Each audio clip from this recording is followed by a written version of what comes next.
Hello everyone, my name is Jessie and I am an academic coach with the Learning Center. Today we're going to be going through one of our Roads to Success presentations. This one is called Study Smarter, Not Harder, Effective Study Techniques. And without further ado, we're going to start going through it. So before we go through any presentation, we always like to just give an overview of the Learning Center for anyone who's not familiar with what we do. We offer a whole bunch of different services, and generally we are operating out of the library on the second floor. So the first one, this one has some asterisks next to it because unfortunately during spring term we are doing everything remotely.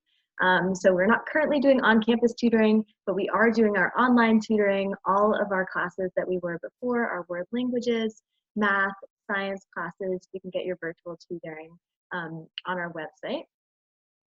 We also offer a college success course. This is offered under university studies, and anyone is able to take it, whether you're a first-year student or a senior, and it goes over a lot of the same study strategies and techniques that we also talk about in our presentations and in our coaching, but you're welcome to enroll in that course.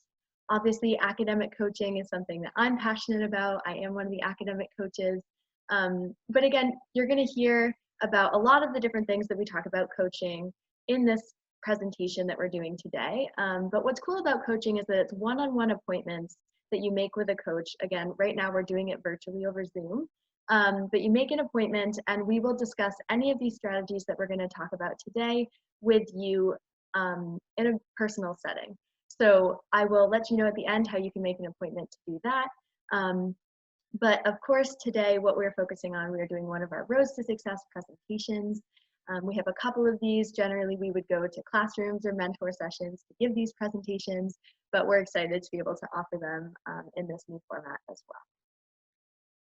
So our objectives for today in this presentation, by the end of the workshop, we hope you'll be able to understand the importance of self-regulation theory as it relates to learning. Identify specific active learning strategies and how they compare to passive learning, and then feel prepared to apply all of these strategies to your own coursework. That's why we're here, is to make sure that some of these strategies will actually be really helpful for you, and especially in terms of remote learning this term. Before I get into some of the specific strategies and techniques, I always like to think or to bring it back to your mindset and what we're feeling wherever we are in the term when you're viewing this video, because in order to think about self-regulation theory and to want to implement some of these strategies in your learning, it's really important to kind of connect to what your motivations are and why you're here. And so that can be, broadly, why are you at Portland State University? What does your degree mean to you, whether it's your first year or you're in the middle somewhere, you're about to graduate at the end of this term? What is the thing that brought you here? And then maybe a little bit smaller scale, what is the thing that is motivating you to get out of bed every day and get on your computer, log into Zoom or do your studying, whatever it is? We're going to really want to tap into that motivation as we start going through some of these strategies. So self-regulation theory broadly is broken down into the first step, which is setting goals for yourself and for your learning. Identifying and using appropriate strategies to take action steps to be able to meet those goals, and then reviewing, going back and modifying strategies if necessary. So step one, our goal setting. If you ever come in and make an academic coaching appointment, you'll find out we are all about goal setting because they are kind of the most motivating thing that you can do, especially in these uncertain circumstances that we're in right now. But there's two types of goals that we focus on. So we have our process goals and then our outcome goals, which we will dive into a little bit deeper here. So your outcome goals are the big picture. So these are your end goals. So for example, we have one here, would be to maintain a 3.5 GPA for winter term. That is, looking towards the end of the term, what is really the big thing that you would like to come out of this quarter at PSU having completed. Your process goals, on the other hand, are going to be the steps that you take to get there. So these are the action tasks that you can take right now to try and move yourself closer to the outcome goal. So for example, what would be a few steps of maintaining that 3.5 GPA? It could be attending all of your Zoom classes so that you are actually, getting the information and interacting with your classmates and your professors. It could be logging into virtual tutoring so that you're getting help each week. These are smaller things you can do to then hopefully achieve that outcome goal. And another thing that us coaches are really passionate about is making sure that our goals are SMART goals. And this is an acronym that you might have heard in the past. It's pretty common. And SMART just stands for specific, measurable, attainable, relevant, and time-based. And this is important because when we're making goals for ourselves, especially if we want them to be, motivating to us, it's really difficult when goals are vague or intangible, because then when you look back, it's hard to, think about, did I check off that goal? Did I actually obtain it? So for example, if your goal for this term is to do well, that could look different for everyone. So what does doing well in a quarter of college look like? What does doing well in a quarter of college for you look like? Be different for everyone. So making sure it's specific in some way. The measurable piece, that's where the 3.5 GPA came in that last example. Attainable for you, relevant, and then the time piece was, within the term. So it might not be you want to have a 3.5 overall GPA for your entire degree, but this term, that is really what you're shooting for. So now we're going to dive into some strategies to hopefully move us a lot closer to those goals that we're setting for ourselves. So these are broken down into information acquisition, which is how you take in information, and active study strategies, which is then how you review it. For information acquisition, we are going to go through each of these different categories. So we have learning styles, note-taking, reading, and memorization. Obviously, these are all really broad categories. And again, this is something that while I'm going through them broadly, it's kind of setting off for you like, oh, that would be a really cool thing to think about a little bit deeper, to explore a little bit more. Feel free to make an appointment with an academic coach. We would love to go through this in depth with you a little bit more in a one-on-one setting. But so for right now, we're just going to go with the basics. So first of all, talking about learning styles. This is something that you have, again, probably heard about a lot. This is important when we are considering how you take in information most effectively, because everyone's a little bit different. And so this first category we have is visual graphic. These are people who enjoy looking at graphs or images or symbols for things. They like to draw things out. Maybe you have a whiteboard in your room and that's how you're doing your equations or studying. A little bit different from visual text, which is people that really enjoy, getting information from reading it. They like to make a lot of lists. Note-taking is probably something that you get a lot of enjoyment out of, or it just works really well for you. Auditory is either talking through the material yourself or hearing somebody explain it to you. Maybe you are a really big podcast person, as opposed to reading things.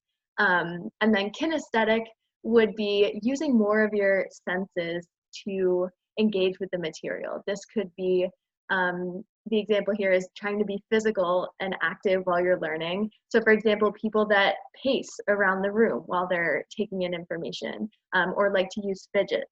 These are all different ways that help you to engage with your learning, as opposed to, just thinking that studying has to be reading from a textbook or listening to a lecture. So keeping those different learning styles in mind, that they're going to come into play with these other categories. So we're going to go through a couple different note-taking strategies that might be helpful. This first one is Cornell Notes. So this is one that might be a little bit better for if you're reading like textbooks or articles, but something that you can kind of go along on the side and write your keywords ahead of time, and then fill in on the other side the notes that go with each concept. The other one, probably the most common, is our outline method. This is something that I would say most people probably use during lectures if you're taking notes, because you're writing the heading and then everything underneath it that has to do with that one section, and then you're going to the next heading and writing things under there. So again, if you were a visual text person, this might be something that works well for you. I apologize, I think this image is a little bit difficult to see on your screen. But again, thinking back to our learning styles, this is something that might be much more effective of a learning style for someone who is a visual person, a visual graphic person, because this allows you to put your concepts, your main concepts that you're thinking about, into different bubbles all over the paper, and then you're drawing arrows to them of the different subpoints or details about them.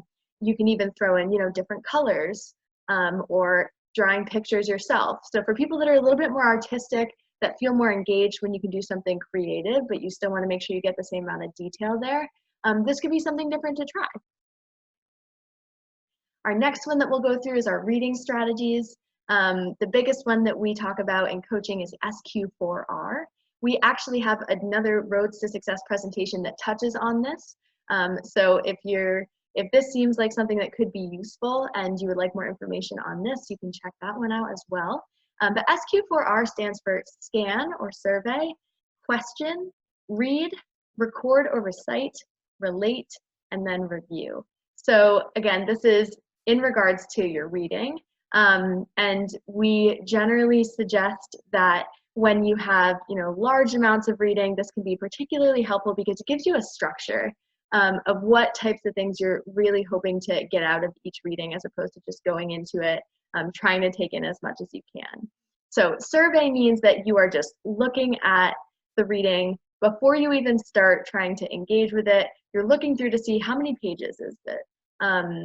If it's a chapter, are there questions at the beginning and the end that I can look through? Are there bold words? What is going on here? What is the outline?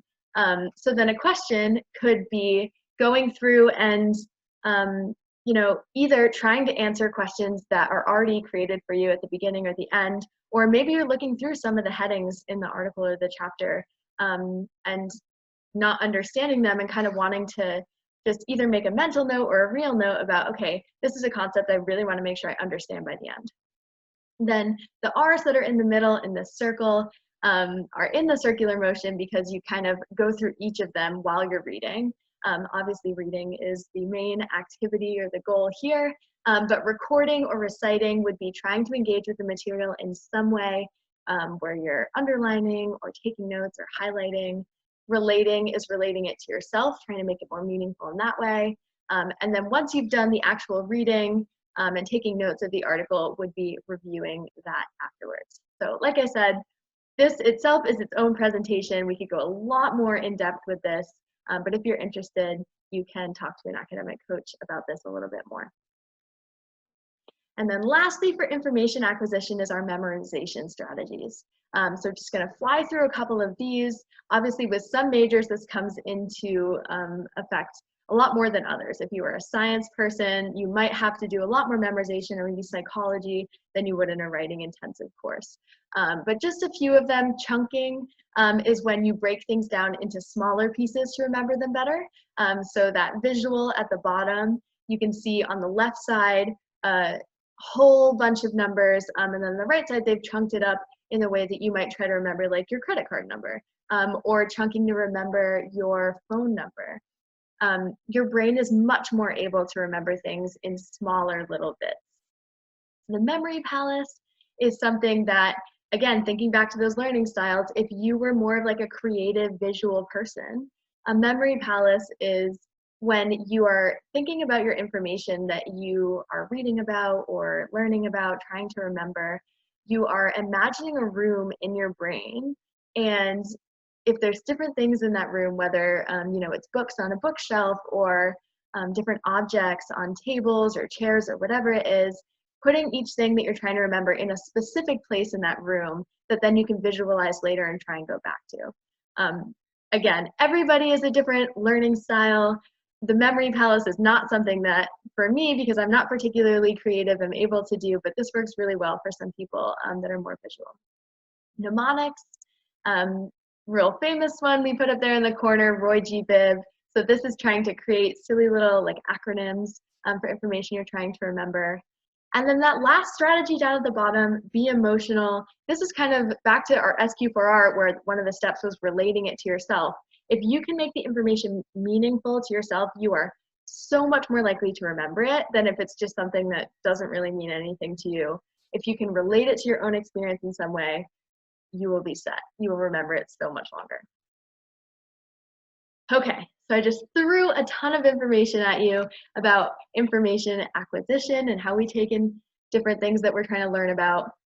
What is the reasoning behind, or what could possibly be the motivation to take all this extra time to implement something like SQ4R, or to try these different memorization strategies? So what? Well, the answer to that question is that the more time you're putting in now during these middle weeks of the term, the less time you have to put in later when it's time to study. And so we're trying to avoid that cramming that happens at the end of the term, that overwhelmingness, by putting in some of these earlier strategies. I love this graphic because I think it does a really good job of explaining kind of what we all already know, what maybe we felt in some classes and didn't really have the words or the numbers to put to it. But this image explains the typical model for how we forget newly learned information. So if we're looking at that first learned peak right up at 100%, within 3 days, we've lost almost half of that information, which might seem pretty drastic, but think about if you have classes that meet every other day, like maybe it's a Tuesday, Thursday class, especially in that situation. If you're learning something on Thursday and you don't have that class again until next Tuesday, are you generally remembering the majority of that information if you're not looking at it or reading about it or going back into your notes at some point before that next class? Probably not. And so what we generally suggest is that you're looking over your information within 24 hours that you're learning it. So whether that's literally just looking over your notes after class, or getting some of that homework done right after class, because that is going to make that curve even out, so that you'll remember some of that information for more like a week. And then every time after that, the more and more you review it, the less steep that curve is going to be until we flatten it out there. And that flattening of the curve is when it's getting from your short-term memory into your long-term memory, and then it's just there for good. So that's our biggest goal right there. So what are some ways that we can actually make sure that this information is getting into our longer-term memory? So the first type of strategy when we're talking about studying is your passive strategies. And these are focused on input of information. So this is how you're taking information, again, kind of like what we just talked about, our information acquisition. And these are things that you're taking in information, but you're not asking your brain to do much more than taking it in. So it's when you're reading or you're listening to something, you're watching a video, it's passive. And what we always try to make sure that we're doing when we're studying is making it active in some way, which is just another way of saying that you're focused on your output, which is anything that allows you to produce content. So, for example, instead of just reading a textbook right before class, reading through the chapters, you're asking yourself to do practice questions or take a practice test. You're creating note cards with the material. You're studying with a friend, because when you're studying with a friend, you're having to explain things out loud. You're hearing them say it back to you. These are all things that are asking your brain to do something with the information as opposed to just taking it in. So, quick little quiz question for you. Are exams an example of input or output? 3, 2, 1. Exams are output. So that's why it's so important to practice processing information that way, to make sure we're doing our active strategies. Because at the end of the day, when you get to an exam, if the only way that you studied was input, the only way you were studying was reading, or just listening to your lectures back after they were recorded, you never asked your brain to process information where you're having to then put it on the paper and to produce content. So you always want to make sure that you're asking your brain to practice that, so that it doesn't take so much energy and effort when you get to the exam. So, little further quiz here. We're going to talk about the difference between familiarity and readiness. So we are going to do this with a penny, because our first question in terms of familiarity is, how familiar are you with what a penny looks like? and I mean, maybe there are different answers to this question. Maybe you haven't lived in the US very long, or you don't use pennies anymore because you just use your credit card. But I feel like most of us would answer that you're pretty familiar with what a penny looks like. But now, if I asked you to look in this array of 12 pennies and tell me which one is the real one, that would kind of be the test of, am I ready to take an exam on pennies?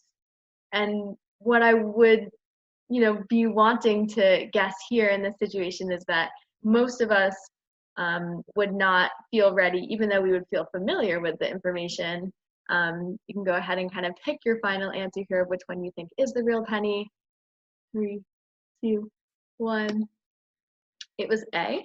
So hopefully you got it right. But if you didn't, I would say that's a chance to reflect on the difference between being familiar with something and being ready to actually have to, take an exam on it. So our last step in the self-regulation theory that we've been going through is evaluation. And this is talking about, did we do our process goals? Did we achieve the overall end goal, our outcome goals? And if not, what can we change or improve so that we do next time? Motivation is a really big topic that is also, again, super important to our study techniques. If motivation is something that you struggle with, we also have a Road to Success presentation on this topic. So you can kind of dive in a little bit deeper by going through that presentation or by talking to a coach about that. But the main things we want to highlight here are, what is distracting you when you study? If you find things unmotivating, or if you're unable to kind of get things done, and what things are really motivating to you then. So if you're really struggling with getting some of your assignments done during remote learning, thinking about, maybe there's a lot of stuff that we're not able to do right now that was motivating to us before. What are the things that are still motivating that we can use to get ourselves to get some of these assignments done? And on the flip side of that, what are some of the new distractions that we have that we never had to think about before when we were considering where we were going to do our schoolwork and how we were going to get things done? So paying attention to our surroundings. Are you studying in a really dark place? Are you studying in a really noisy place? Are you one of those people trying to attend Zoom class while you're still in bed? These are all things that are going to have an effect on your motivation, on your ability to really kind of sit down and get things done. And one strategy for that is creating your space, your school space or your productive space in your home. This could mean, having a desk and a chair that you always sit at. It could mean that, maybe you don't have an office that you can sit in and get things done, but you're working in whatever room has a door that you can close, so that your siblings or your children are not able to barge in when you are doing your designated study time or class time, whatever it is. Self-management, again, another topic that we have, its own whole presentation about. So we have so many different strategies specific to self-management. We'd love to talk them through with you, especially during remote learning time. But just a few little techniques: creating a master calendar for yourself. This could be with a planner, could be with Google Calendars. Can be really helpful, especially now that our time is pretty unstructured. I've heard from a lot of people recently that they used to have a really structured schedule, just not because they were organized, but because they had work they had to go to, and then they had class, and then they had different meetings and that kind of thing, and it forced them to have a structure. So trying to create that structure for yourself now, and being honest with yourself. What do your days look like? Are you able to wake up early and get things done? Or are you going to have to, structure some time later in the day to hold yourself accountable? Do you have kids at home? Do you have other responsibilities that you still need to be attending to? Structuring your days with study blocks is going to be important, especially if some classes are completely online. I always say that, if class doesn't have a specific time that it is meeting right now, setting a time in your week, pretending that it was. So if you have one class that was supposed to be a Tuesday, Thursday class, setting aside 2 or 3 hours every Tuesday, Thursday specifically just to work on that class. If it's an online class and it never had a time that it was going to meet, maybe do the same thing. Tuesday, Thursday, 2 to 3 hours specific to that class. And then trying to hold yourself to it and giving yourself the grace of knowing that during this time where everything's a little bit uncertain, you know, we're gonna have to be flexible. That's kind of been the name of the game recently, but trying to hold yourself to it as much as you can and adjusting it when it doesn't work. So one little technique for structuring a study session, once you've kind of made your structure for yourself for your week, and maybe you have some of those times during your week, like I had said on Tuesday or Thursday, if you have those blocks of time for 2 or 3 hours, and you're like, okay, that's great, I have this time, but how am I actually going to make myself sit down and be productive? Maybe try structuring your session this way. So at the beginning, you're sitting down, taking a minute to set a goal for yourself. And this could be in your head, it could be on a sticky note, but something tangible. So how many pages do I want to read?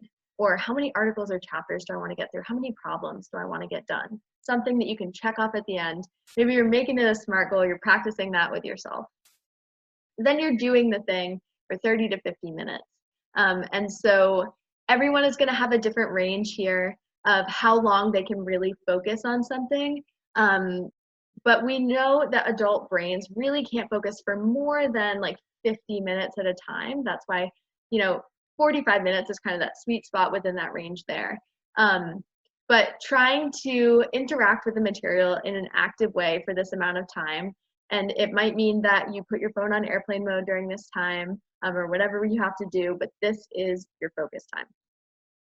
And then you give yourself a break, which is what most of us either do too much or way too little.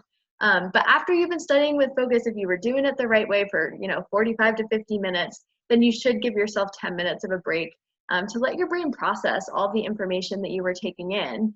I would say, especially during remote learning, it's important to move your body around, take a little bit of a walk, even if it's just around your apartment. Grab a coffee, make some tea. Try not to look at screens during this time, just reset your brain. And then the last step, which is just as equally important, is reviewing. So we're coming back to the goal that we set at the beginning, again, whether we wrote it down or it was just up in our mind, and we're just saying, did I accomplish this goal in, if you haven't figured it out yet, this whole session adds up to an hour, and so obviously you can change that depending on how much time you have. But I would usually suggest that, if you have 3 hours to get stuff done, try doing this 3 times over. But that review part is, did I accomplish my goal? If it was, I want to read 3 chapters of this book, then if you did, great, check, set another goal, go again. And if not, why not? And what can we change about it? Maybe it's that goal was kind of unrealistic for 30 to 50 minutes of work. So next time I'm going to try and do 2 chapters, but I also know I have to extend my study block a little bit longer. I'm going to have to do, 4 hours tomorrow because 3 hours was just not enough time to get my work done. Maybe I was super distracted and I need to close my door, or I need to put the phone on airplane mode, whatever it is, checking in with yourself at that hour point before you go into hour 2 or hour 3 so we can make some of these changes. That's what self-regulation learning is all about. And lastly, avoiding Zoom exhaustion, which is super real and super valid right now. Just a few little tips that we've been talking through with people. The first one is, when you get on your Zoom call, taking a moment to center yourself. This might be that moment, when you log into Zoom and it shows you your view of yourself and it says, do you want to connect with your video? Just taking a moment to get yourself comfortable in your chair, take a deep breath, and just be ready to try and engage with this and be present as much as you can. Choosing speaker view instead of gallery view. It can be exceptionally tempting to choose gallery view, but try and do speaker view as much as possible because it's a lot easier to stay focused, and it's also a lot more realistic to what we're used to. If you're in a classroom, you might have the ability to look at everyone's faces, but you're probably not doing it the whole time. And so to actually be watching a screen of, however many people, 30 people, all of their faces right on you for the entire time that you're in class is nowhere near what your actual experience in a regular class would be like. Resisting the urge to multitask.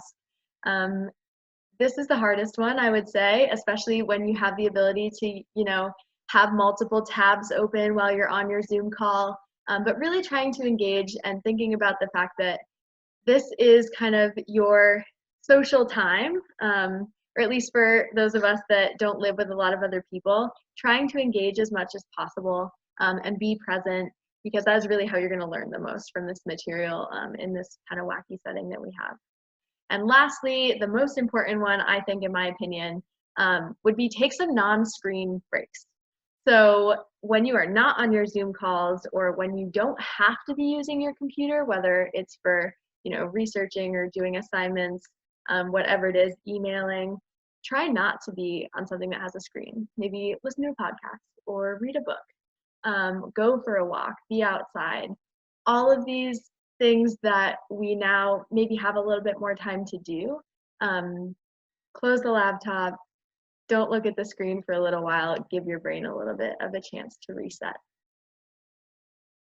So in review, our self-regulation cycle, we went through the 3 steps. The first was the goal setting, the forethought, your active learning and studying strategies, the performance, and then the evaluation, your self-reflection on how all of that went and what you want to change. So that was our Study Smarter, Not Harder presentation. If any of those things were particularly useful, or you want to dive a little deeper into any of those concepts, or if any of it was a little bit confusing, feel free to make an appointment to see an academic coach. We go through all of that. We would love to sit and talk with you on more of an individual level. So there's 3 ways to make an appointment. You can email me directly and we can set up an appointment via Zoom. You can call that number, or you can visit our website. We have an interest form that you fill out right on there, and we can get you set up for an appointment. I thank you so much for tuning in and watching this. I really hope that it's helpful, that you came away with some strategies that you can hopefully start implementing, and I wish you the best of luck with the rest of this term. Thanks.